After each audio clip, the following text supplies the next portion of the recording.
See these parts here? This is the heart of my Honda CBR 37, parked for 4 years. Previously, this engine was sludged and corroded, but after sandblasting, it's regained its original shine. Today, I'll assemble these parts into an engine. The bearing shells had seized, so I bought these original replacements you likely recognize. It's the smell of money, through and through.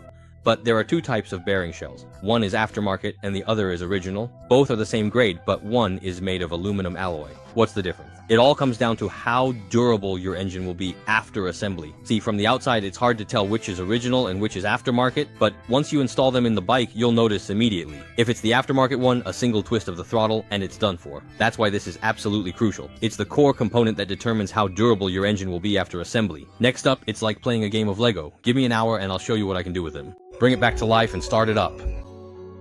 Lately, a lot of brothers have been asking me about assembling engines. They say that when they assemble the engine the same way I do, either the engine won't start or there are a bunch of extra parts left over. So next, I'll tell you about a few key components and the most important installation methods. Hey, don't rush to assemble it yet. First, measure the crankshaft clearance. If you install it and the crankshaft clearance isn't right, it'll still be ruined.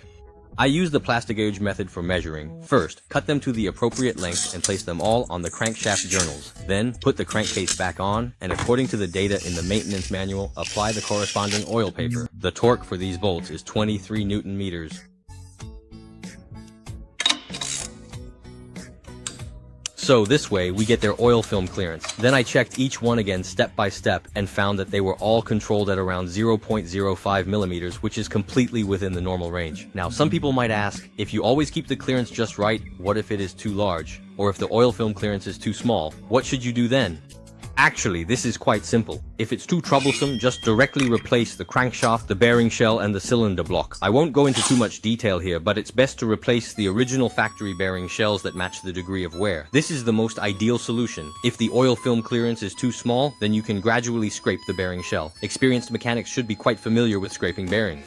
Next, when installing the piston rings, the first thing you need to do is measure the clearance between each ring and the cylinder wall. Second is the installation method for the several piston rings. If they're not installed properly, it can either lead to oil burning or insufficient compression, so this step is extremely important. You must check carefully and not be the least bit careless. With the most important parts of the engine now installed, next comes the clutch assembly. There's a technique I have to mention here. See this? This paper disc is slightly smaller than the others. This goes at the position of the small bone. But there are also two metal discs, one flat and one with a bell mouth shape, and they are also installed at this position. If you don't install them, your gear shifting won't be smooth, and this is the reason. Let's continue with the assembly. Please take me there. You can turn it with just one hand. Alright, now I have nothing to rely on. So next is the steel head part. Before installing it, I have to use my secret glue.